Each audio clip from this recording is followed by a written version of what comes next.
Welcome to the Reddit Chronicles. Today we will be reading from Today I F'd Up. Our first post is by Careful Note.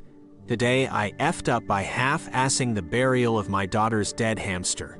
So about a year ago we got a hamster for my 9-year-old daughter because she had been begging the wife and I for weeks, and she had proven herself mature enough to own one. So we drove to our local pet store and bought her a hamster. She loved it and would play with it every day for like 2 months. She would even feed it and take care of it, as parents didn't really have to do much, which was a very pleasant surprise. That was, of course, until about 2 months of the hamster, and then my daughter got a bit bored of it. She still loved it, but I was the one who ended up feeding it. So naturally, when it sadly passed away 2 weeks ago, I wasn't exactly distraught. My daughter, however, was. But of course I felt terrible for her and was willing to do whatever she wanted in remembrance of the hamster. Her idea was to bury it in our yard, which I had no problem with. We laid the hamster in a shoebox under a tissue and said our last goodbyes. At this point in the story, it is important for me to inform you that I have a dog. But as I was digging this hamster's grave, the dog did not cross my mind. I dug a hole a little over a foot deep, packed the dirt back on, and my daughter put a wooden cross over it as a tombstone, and we walked back inside. Fast forward 2 days, and my daughter didn't seem very upset about it anymore.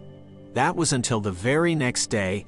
I was cooking dinner and happened to notice out of my kitchen window that my dog is aggressively digging in our yard, right where the hamster was. To say that my heart sunk would be an understatement. Obviously, I knew exactly what was going on, but I didn't want to make it obvious because I figured it would be best for everyone if I just went outside, yelled at the dog, fixed the grave, and no one ever knew. So that was what I attempted to do, but my daughter's curiosity got the best of her, and she looked out of the window. So I'm yelling at the dog and assessing the damage as my daughter and wife come running out the door towards me.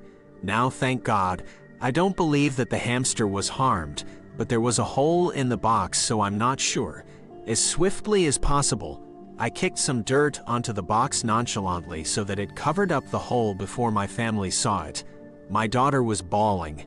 "Honey, look, he didn't even reach the box. The hamster is fine," I tried to say in the most reassuring voice possible.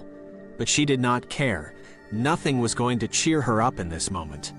That's when the idea that should have struck me the day prior finally struck me. My dog has a shock collar invisible fence that prohibits him from going in the woods. I suggested that we bury the hamster in the woods instead so that this wouldn't happen again. And I also said something along the lines of, "That's where the hamster would rather be buried anyways, don't you think?" Fortunately, this seemed to cheer her up a bit as she agreed quickly.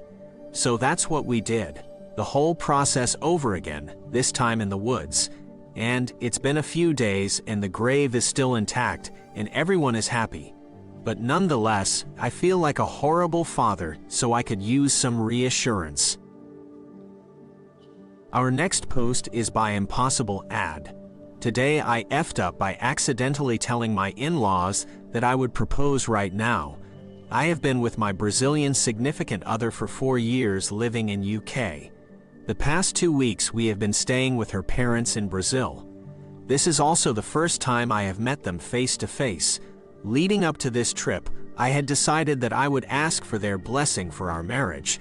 I didn't have a ring or anything yet, and did not plan to propose until next year, but I did not know when I would see them again, so figured it would be a good opportunity to ask. Neither of them speak any English, and I only speak very basic Portuguese. With my significant other's help, I translated a speech I'd written about how I felt and if we could have their blessing for our future. I then added on the marriage part myself, which my significant other had no idea about.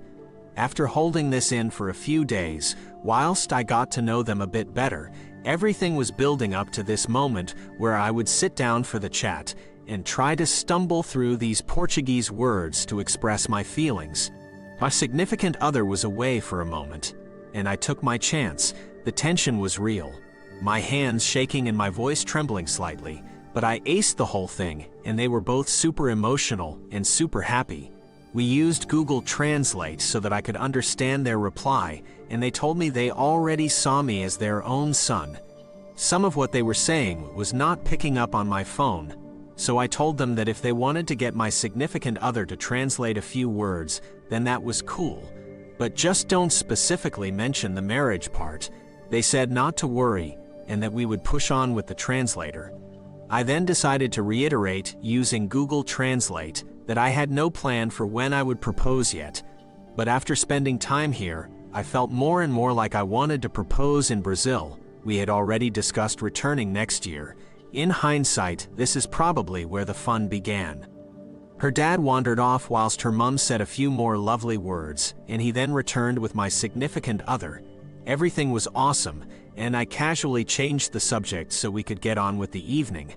However, my significant other then anxiously laughs and says, "They are saying that you are going to propose."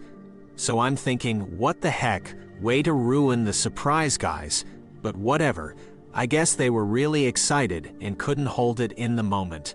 So I try to smoothly joke and act like they are just kidding to throw my significant other off the scent. Nope, they are insistent that I had just told them I would propose and that I had to go through with it. My poor significant other is very sheepish and doesn't know what just hit her. A feeling that we both shared in this moment.